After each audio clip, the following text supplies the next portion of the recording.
बिस्मिल्लाहिर्रहमानिर्रहीम। Welcome back to my channel friends. ये है लौकी। हाफ़ के जी मैंने लौकी लिया है। इसे मैं पील करूँगी, लेकिन पतला पतला, बहुत मोटा मोटा पील नहीं करूँगी, चूँकि मुझे कुकर में डालना है। और रफली सा इसे कट करूँगी। कोई हाफ़ है, कोई जो है ना, इसको ज़रूरी नहीं है मोटे, जिस तरह के चंक्स काटने आप काट लीजिएगा। उसके बाद मैंने 1 कप चने की दाल, चूँकि मेरे पास टाइम नहीं था तो मैंने आधा घंटा भिगोया है। ये दोनों कुकर में जाएंगे। आप बिलीव नहीं करेंगे, ये रेसिपी इतनी यूनिक और मज़ेदार है और बहुत टेस्टफुल है। जो लोग वेजीज़ नहीं खाते हैं, आप इस तरीके से बनाएं, बच्चों बड़ों को सबको पसंद आएगी। अब चने की दाल ये डाल के मैं इसमें 1 टीस्पून भर के जो है ना नमक डालूँगी। नमक डालने के बाद मैं अपनी सीक्रेट इंग्रेडिएंट डालूँगी और इसे सीटी लगा के छोड़ दूँगी। 10 मिनट 15 मिनट एनफ हैं, चूँकि इसमें बटर मिल्क में डालूँगी 1 कप। ये 250 ml का जार है मेरे पास, और ये बहुत पतला बटर मिल्क है। ये डालने से हमारी लौकी और चने की दाल बहुत मज़ेदार बनेगी, बहुत टेस्टफुल और क्रीमी बनेगी। आप ट्राई कीजिएगा और मुझे कमेंट करके बताइएगा कि आपके लौकी चने की दाल कितनी मज़ेदार बनी है। अब मैं इसको जो है ना थोड़ा सा घुमाऊंगी, क्योंकि नमक डाला है, और फिर मैं इसे चढ़ा दूंगी। चूँकि लौकी जल्दी कुक हो जाता है प्रेशर कुकर में और अपना पानी भी रिलीज़ करेगा, तो ये पक जाएगा। अब पैन में मैंने हाफ़ कप ऑयल लिया है और 1 बड़े साइज़ का जो अनियन है ना, वो मैंने थिनली स्लाइस करके इसमें डाल दिया है। जब ये हमारा अच्छी तरीके से हमें ब्राउन करना है, हमें इसको लाइट ब्राउन या गोल्डन या ट्रांसपेरेंट नहीं करना है। ये बहुत अच्छे तरीके से, जैसे गोश्त का सालन होता है ना, उसमें ब्राउन करते हैं, उतना ही ब्राउन करना है। अब इसमें 1 टीस्पून भर के वाला जो है ना, मैं इसमें ज़ीरा डालूँगी।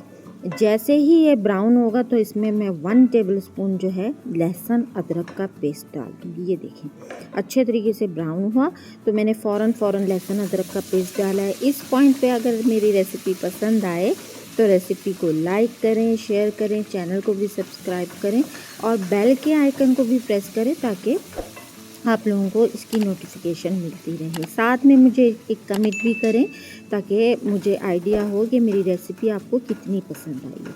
अब ये देखिए, जैसे ही लहसुन अदरक सौटे हो गया ना, उसमें मैंने 2 बड़े साइज़ के जो टमाटर हैं, 3 से 4 हरी मिर्चें जिनको मैंने ग्राइंड किया वो मैंने डाल दिया। 1 टीस्पून मैंने इसमें हल्दी डाली, थोड़ा सा और पानी डाल दिया और इसको पकने के लिए मैंने छोड़ दिया।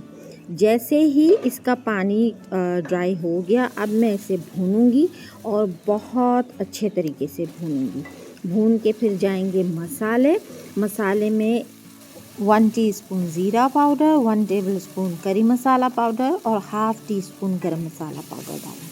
ये डाल के मैं इसको बहुत अच्छे तरीके से भूनूंगी। ये देखिए, हमारी प्याज जो हमने ज़्यादा ब्राउन की थी, तो ग्रेवी का कलर कितना अच्छा उठा है। और साथ में जब सब्जियां जाएंगी तो ये बहुत अच्छा भुना भुना नज़र आएगा, वरना ये वाइट नज़र आता है तो फिर ये नाक मुंह सब बनाते हैं खाने में। आप इस तरीके से भून के मसाले को, अब ये जितना भी थोड़ा सा बटर मिल्क का पानी भी बच गया था, बटर मिल्क भी बच गया था जिसमें ये बॉयल हुआ था, वो भी मैंने सारा डाल दिया। चने की दाल, लौकी भी गल चुकी थी, चने की दाल भी गल चुकी थी। अब थोड़ा इसको चला के मैं दम पे छोड़ दूँगी और साथ में फिर हरा धनिया खूब सारा, आप चाहें तो आप रेड चिली पाउडर डालें। बच्चे खा रहे थे तो मैंने रेड चिली नहीं डाला। मैंने हरी मिर्चें ग्राइंड करके डाली हैं। अब मैं नमक चेक करूँगी, नमक मुझे कम लगा तो मैंने 1 टीस्पून और डाल दिया। 1 टीस्पून मैंने बॉइलिंग पॉइंट पे डाला था और 1 टीस्पून अभी मैंने डाला है। अब खूब इसको दम दे के फिर मैं इसको धनिया खूब सारा, आप चाहें तो आप खूब सारा धनिया, खूब सारी हरी मिर्चें आप कट करके डाल सकते हैं। मैंने हरी मिर्चें कम डाली हैं। मैंने हरी मिर्चें तो 3-4 ग्राइंडर में डाली हैं, लेकिन मैंने रेड चिलीज़ नहीं डाली। आप रेड चिलीज़ भी डाल सकते हैं। खूब सारा धनिया डालें। फिर इसकी प्रेजेंटेशन मैं लेमन के साथ, धनिया के साथ करूँगी। खुदा करे आपकी रेसिपी भी इतनी ही मज़ेदार बने जितनी मेरी बनी, तो मुझे कमेंट ज़रूर कीजिएगा। तो अब इजाज़त चाहती हूँ। ओके जी, बाय बाय।